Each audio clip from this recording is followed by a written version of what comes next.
Y bueno, nos encontramos con el siguiente invitado que ya hace presencia en el set de Hora 23, recientemente posicionado como ministro de Comunicación, forma parte ahora del gabinete presidencial del presidente Evo Morales. Damos la bienvenida al nuevo ministro de Comunicación, Manuel Canelas. Ministro, bienvenido a Hora 23, de gusto. Un gusto, muchas gracias por la invitación. Cuando quieran, repito, que además somos vecinos, ¿no? Porque la oficina es aquí a 2 calles. Ah, bueno, entonces está bastante cerca del canal, nos puede visitar en cualquier momento. Cualquier rato. Es un compromiso. Sí, seguro.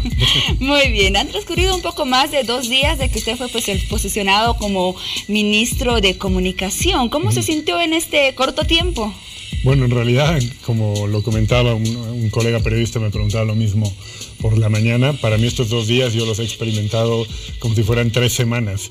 Por la intensidad del cargo, por la novedad, por la coyuntura, por una serie de cosas, han sido 3 días especialmente intensos. ¿Qué actividades han llevado a cabo en esos 3 días? Lo primero, digamos, un poco lo obligatorio, reconocer un poco el estado de la oficina, reunirme con los directores de la anterior administración, de la exministra Gisela López, reunirme con los viceministros, que me cuenten un poco la situación, lo que se había hecho y lo que se ha programado hacer para este año. Luego acompañar algunas tareas de coordinación con el presidente. Tuvimos un primer gabinete de ministros nuevos, digamos el nuevo gabinete el miércoles por la tarde y muchas entrevistas. Sí, sin duda. Bueno, hay muchos aspectos que seguramente el presidente Evo Morales habrá visto en usted para depositar su confianza, de modo que usted pueda dirigir una de las carteras más importantes de lo que es el gabinete ministerial. Estamos hablando del Ministerio de Comunicación. ¿Cuál cree que son esos aspectos? Bueno, el que respondería a cabalidad tendría que ser el presidente. Es difícil opinar de uno mismo. Claro. Pero puedo tener, digamos, algunas intuiciones de los motivos. Probablemente uno es que tengo relativa experiencia en el campo de los medios. A finales de 2012 y durante todo 2013 montamos un programa de televisión que sigue al aire en ATV los domingos en la noche, que se llama Esta Casa No Es Hotel, que sigue presentando mi amiga Susana Bejarano. El programa lo arrancamos juntos, yo estuve 1 año y medio allí. Eso te permite una familiaridad mayor con las cámaras, un conocimiento de cómo funciona, digamos, los medios y de empezar a hacer relaciones personales con directores de medios, periodistas, tal. El segundo, yo creo que a pesar de que ya no soy tan joven, tengo 37 años y, digamos, jóvenes serán los de 25, 23. Sí creo que para un cargo de ministro, los menores de 40 todavía siguen siendo jóvenes. Entonces, la idea también de proyectar una imagen más contemporánea, creo que puede ser un criterio. Y el tercero, que tengo cierto conocimiento ya de la administración pública y del Estado, he sido viceministro, he sido diputado, yo creo que son esas cosas, pero el presidente será el que tiene el motivo y la razón final que lo llevaron a invitarme. Ante unas respuestas que usted emitía a las entrevistas que le realizaban, mencionó que crear comunicación, que sin duda es uno de los principales objetivos que tiene de ahora en adelante, es crear comunidad, es ser transparentes. Tomando en cuenta estos términos que utilizó, ¿qué es lo primero que tendría que comunicar de inicio a los bolivianos respecto a cómo ve la realidad de nuestro país en términos o en puntos tan importantes como es el trabajo, por ejemplo, la salud, la economía y la democracia? Bueno, la comunidad, la creación de comunidad y la comunicación, ambas palabras, comunidad y comunicación, comparten una misma raíz, están interrelacionadas. Uno construye comunidad cuando comunica, cuando nos comunicamos entre personas, vamos generando comunidades diferentes, de afectos, de intereses compartidos.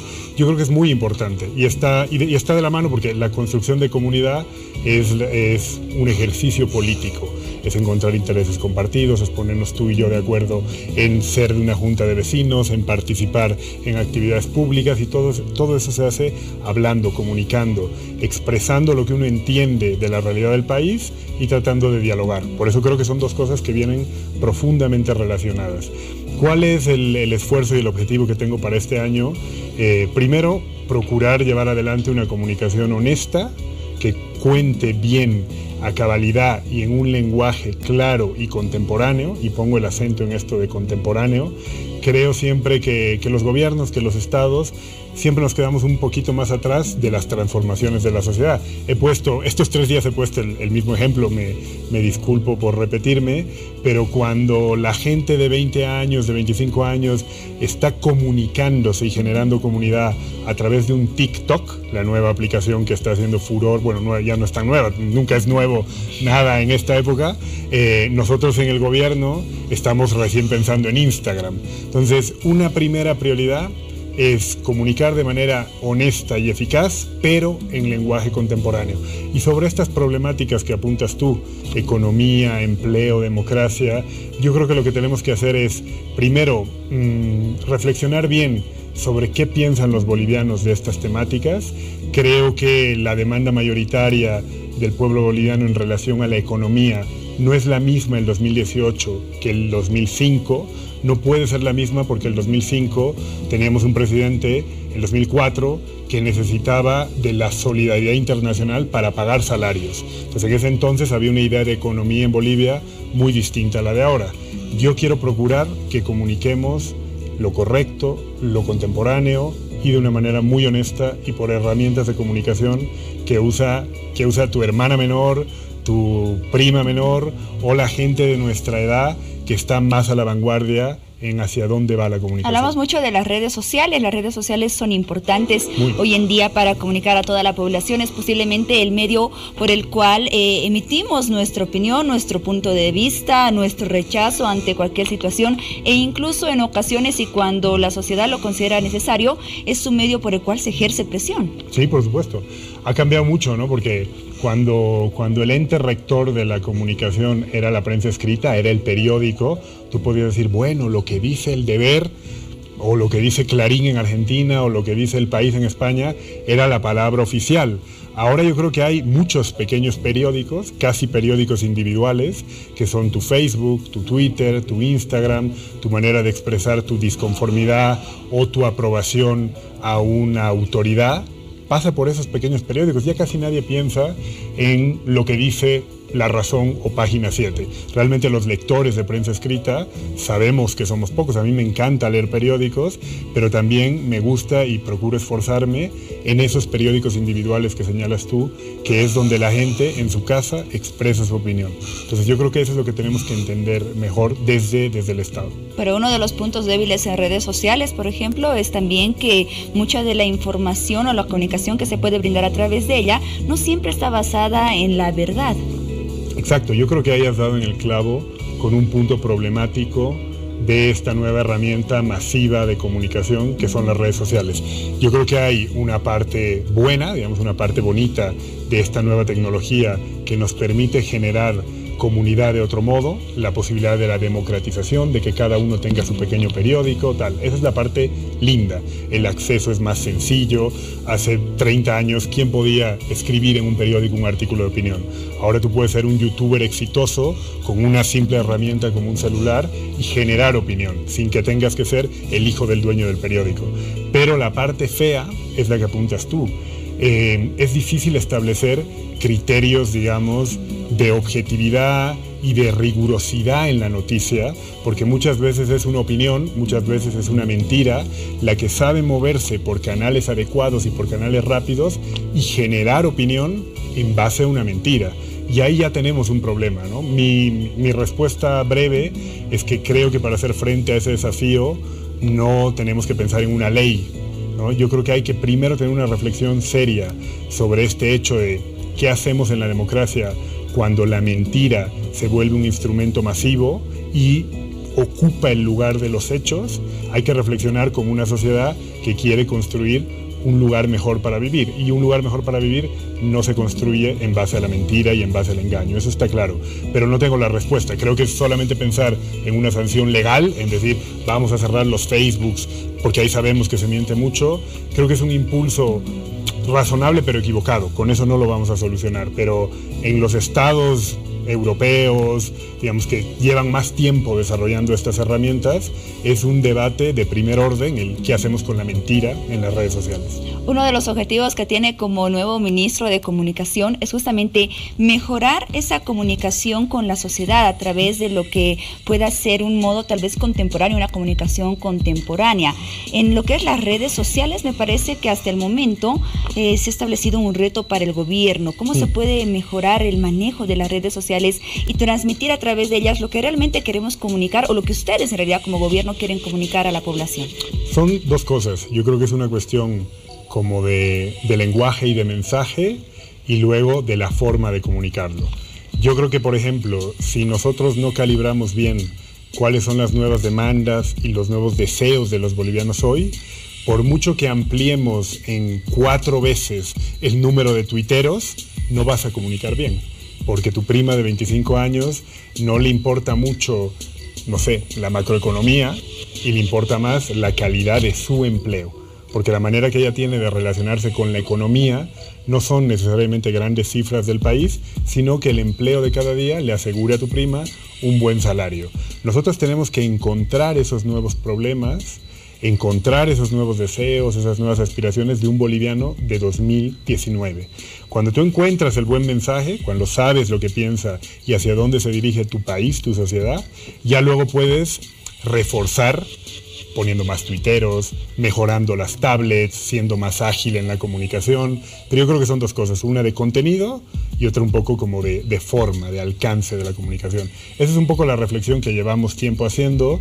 Creo que en el gobierno hay ejemplos exitosos. Yo hoy en la mañana contaba el ejemplo de mi teleférico, de la gerencia del teleférico y en particular de su gerente César Dogbailer. Una forma interesante de comunicar a través incluso de las mismas cabinas de teleférico y demás. Un uso inteligente, contemporáneo, rápido, inmediato de la red social. Comunicación audiovisual enorme. Es algo de lo que han empleado. Comunicación audiovisual. ¿Tú te acuerdas cuando iban a lanzar la línea morada? Generaron un personaje muy simpático, que era una especie de Fidolido medio gordo, que te iba contando sus aventuras, la gente opinaba, decía qué tenía que hacer, qué tenía que dejar de hacer. Yo creo que ese es el ejemplo, que no hay que buscar muy lejos. Nosotros como gobierno no es que tenemos que ir a buscar la experiencia de Dinamarca. Tenemos una experiencia exitosa en el caso del teleférico. Entonces yo creo que eso es un poco el camino por donde tenemos que seguir. Muy bien. Ministro, es momento de hablar también acerca del presupuesto que se tiene para esta cartera. Para cumplir todos los objetivos que usted tiene todos esos ratos, ¿qué tan importante es el presupuesto destinado y cómo podemos referirnos a él comparándolo con otras gestiones? Mira, son muy parecidos los presupuestos que ha tenido comunicación el 2018 y el 2019. Ahí se generó un equívoco y yo creo que fue en parte, digamos, la gente mal informada cometió un error al hacer la valoración que decía que el 2019, porque ese fue titular en varios lugares, que el 2019 el Ministerio de Comunicación multiplicaba por 4 su presupuesto. Y la gente informada que lo dijo, mintió, hizo una pequeña trampa. En ambos años el presupuesto ha estado alrededor de los 500 millones de bolivianos. No ha habido un cambio significativo de año a año. Lo que ocurre, donde reside el equívoco, es que este año nosotros tenemos un poco más de 500 millones de bolivianos de presupuesto. Hicieron la comparación con lo que el Ministerio de Comunicación inscribió en enero de 2018, que era como 160, 170 millones de bolivianos. Pero tú sabes que a lo largo del año hay muchos ajustes presupuestarios, muchos incrementos de presupuesto. Entonces a cierre de 2018, el Ministerio de Comunicación se acercó también a los 500 millones de bolivianos, como los que tenemos presupuestados para 2019. No hay un cambio significativo, no es verdad que se ha incrementado el presupuesto en 4 veces. Yo te diría que en el eje de ministerios, aquí quizá me equivoco, que no me castigue Twitter, creo que el Ministerio de Comunicación está como en el promedio de recursos que tienen los demás ministerios. Tienes al Ministerio de Obras Públicas, que tiene como 2.600 millones de bolivianos. El Ministerio de Desarrollo Rural tiene más presupuesto que nosotros. El Ministerio de Cultura, y esto no me parece bueno, tiene menos presupuesto que nosotros, pero no es que nosotros estamos en el pico loco y los demás están por debajo. Está casi en el promedio del gasto destinado a las diferentes carteras. Y usted lo ha dejado claro que el principal cambio no es en el presupuesto ni debe ser en el presupuesto. El principal cambio y uno de los retos que tienen es la forma de comunicación que deben emplear. ¿Cómo define el tipo de comunicación que ha empleado el gobierno hasta el momento? Se ha hablado de que tal vez podría haber afectado y habría generado incluso un desgaste en lo que es el gobierno central. ¿Y cuánto podría afectar esto a las futuras elecciones? Estamos muy cercanas a ellas. Yo creo que es una buena pregunta y yo creo que, por ejemplo, la campaña del referéndum mostró que nosotros como proyecto político llegamos un poco más tarde que los actores de la oposición al reconocimiento de que el uso masivo de las redes sociales, en este caso desafortunadamente un uso que tuvo a la mentira como un eje central, pero bueno, ese es otro capítulo, ellos llegaron antes. Entonces yo creo que nosotros reflexionamos como proyecto justo a partir del resultado del referéndum. Ahí es cuando dijimos, estamos llegando un poco tarde, nuestra comunicación, parte de nuestra comunicación está en códigos un poco más antiguos, pero también tienes ejemplos como el teleférico. Por eso digo que en el mismo gobierno tenemos los ejemplos de hacia dónde seguir. De hecho, si tú ves los eventos del teleférico, son mucho más interpeladores y transversales que la comunicación clásica que pueda hacer otro ministerio de un acto. Entonces yo creo que reconociendo que como el resultado del referéndum nos dimos cuenta de ese relativo desajuste que apuntas bien tú, nosotros hemos procurado y vamos a procurar de manera más intensa este año reducir ese desajuste para poder comunicar un mensaje más contemporáneo por mecanismos que la mayoría de la gente, sobre todo de los nuevos votantes, de la gente que tiene menos de 35 años, usa de manera intensiva. En el mensaje que se dio por el Día del Estado Plurinacional de Bolivia, el vicepresidente hizo referencia a una nueva clase media, la clase media popular. Esta es una de las clases más importantes, tal vez la prioridad donde ustedes quieren llegar a través de la comunicación. Sí, sin duda. O sea, el tema es, la transformación del país esta década ha sido tan sustancial, tan poderosa, que realmente Bolivia ha cambiado enormemente. Yo creo que salvo los actores políticos opositores más deshonestos, casi todo el mundo reconoce que la envergadura de la transformación del país es notable. El presidente mostraba el gráfico de los sectores, la composición social en base a los ingresos.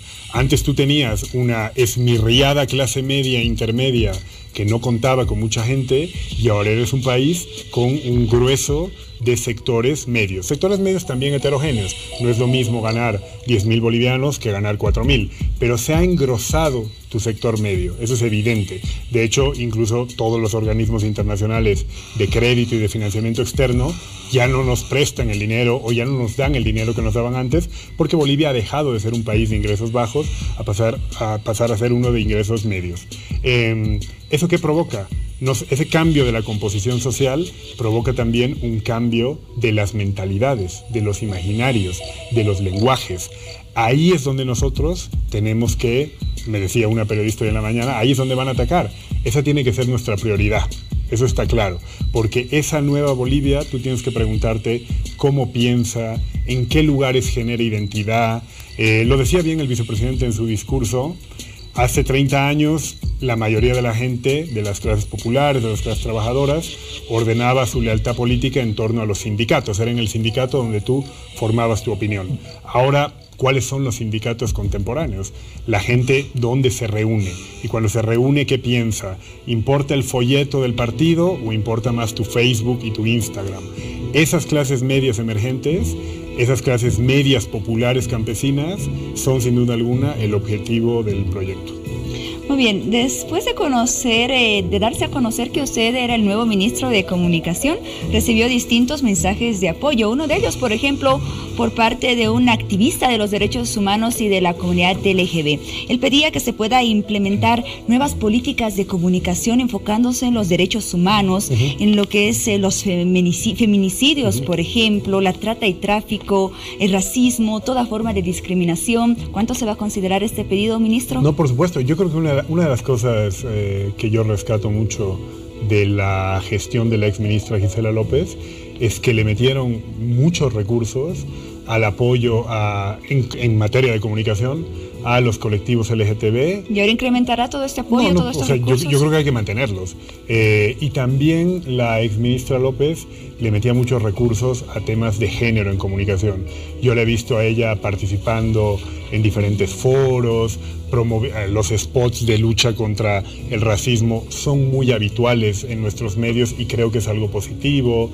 Los spots de sensibilización contra la lacra de la violencia de género. Yo realmente creo que en ese apartado el ministerio lleva haciendo una tarea muy destacable, ¿no? Incluso yo creo que casi ponerse como pionero de estos temas. Yo creo que ahí no hace falta, tendré que revisarlo, te estoy hablando un poco con el conocimiento, digamos, de ciudadano ajeno al trabajo en el ministerio, de político que no conocía el ministerio, pero desde fuera a mí me parecía que sí le metían recursos a ello, ¿no? Creo que los problemas que tenemos responden más a otras instituciones. Creo que hay que tener una reflexión seria del papel de la policía, de los jueces, de por qué hay tan pocas sentencias con las demandas de la ley 348, que es la ley contra la violencia. Creo que va más por ahí la reflexión, o incluso en educación, sensibilizar sobre el tema de los feminicidios, pero esperaré a ver un análisis más detallado para ver si hace falta poner más recursos. Pero yo creo que es una de las cosas, insisto, y ya no me repito más, que se han hecho razonablemente bien. Muy bien, vamos a otra repercusión tras su posesión como ministro de Comunicación. La oposición, por ejemplo, cuestionaba un poco la gestión de la ex ministra de Comunicación, Gisela López, y se hizo un pedido de que usted pueda realizar una auditoría a esa gestión. ¿Se va a realizar esta auditoría, ministro? Mira, yo le he respondido a mi ex colega diputado, a José Carlos Gutiérrez, que es, digamos, desde luego es una persona muy tenaz insistiendo en esta causa y además es muy vehemente como es en la Cámara. Yo creo que ese es un capítulo ya cerrado. ¿En qué sentido? Él planteó una demanda, una interpelación, una queja, un reclamo por esta materia que siguió diferentes cauces. Fueron a la Fiscalía, le pusieron una denuncia penal, fueron al Tribunal Electoral, fueron por supuesto a los medios y en todas las instancias donde han ido no han prosperado las demandas, no han prosperado los recursos. Quiero recordar que cuando se presenta la demanda al órgano electoral, el órgano electoral rechaza la demanda por unanimidad. ¿Qué quiere decir por unanimidad? Que se incluyen los dos vocales que solamente, Antonio Costas y Dune Sandoval, que solamente cuando critican alguna decisión próxima al gobierno del MAS, a nuestro gobierno, ahí se vuelven las estrellas de la oposición y de algunos medios más afines a la oposición. Pero cuando Antonio Costas y Dune Sandoval votan por unanimidad que la demanda y lo que busca el colega Gutiérrez no se sostiene, ahí a nadie le pregunta a Antonio Costas, ¿te parece que la demanda tal tiene sentido? Porque Costas diría que no tiene sentido. Entonces, al haber recurrido a los canales establecidos y haber tenido una respuesta negativa, yo creo que mi ex colega Gutiérrez está, digamos, intentando mantener una agenda que tiene poco sentido. Yo no voy a hacer una auditoría porque me lo diga un diputado. La tarea de un diputado es fiscalizar.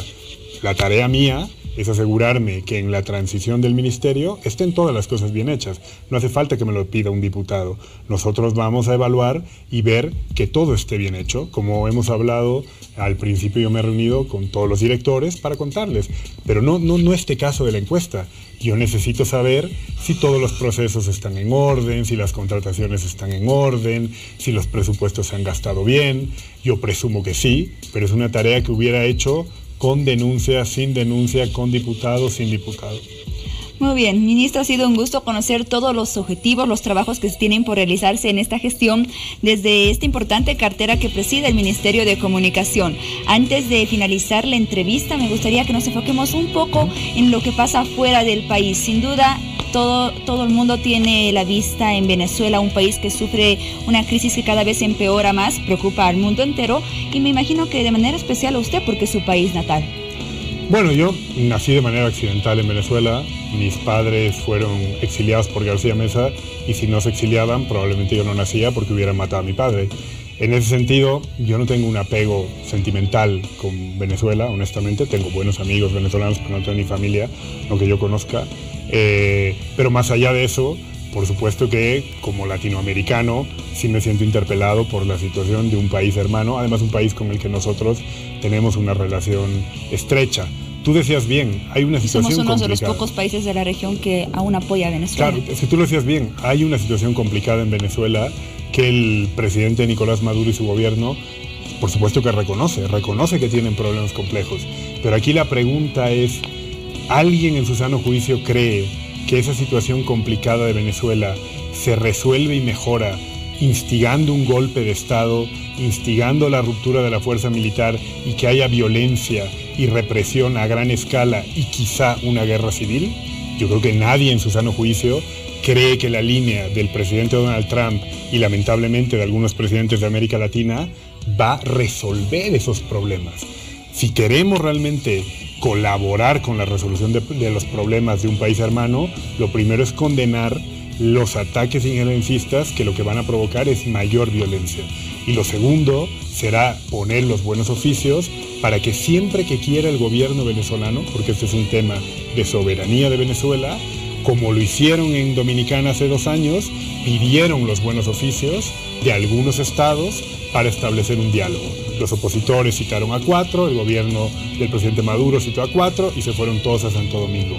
Esas son las 2 cosas que tiene que hacer alguien preocupado genuinamente por la situación de un país hermano que tiene una situación compleja con causas externas y con causas internas. Condenar la gente que cree que la solución es dar un golpe de Estado y decir a los militares que repriman de manera masiva en Venezuela y luego poner los buenos oficios siempre que el gobierno venezolano así lo solicite. Muy bien, gracias por su punto de vista. Ministro de Comunicación, Manuel Canelas, gracias por acompañarnos esta noche. El objetivo de ahora en adelante es mejorar la comunicación. Es un punto en común con, por supuesto, nuestra casa televisiva. Queremos seguir comunicando. Sus instalaciones de la oficina están muy cerca también al canal. Somos vecinos. Creo que tenemos todo a favor para contar con su presencia en un futuro. Por supuesto, encantado cuando tú me digas. Muy bien, un gusto, ministro. Nos damos una pausa y ya volvemos con más de Hora 23. Espérenos.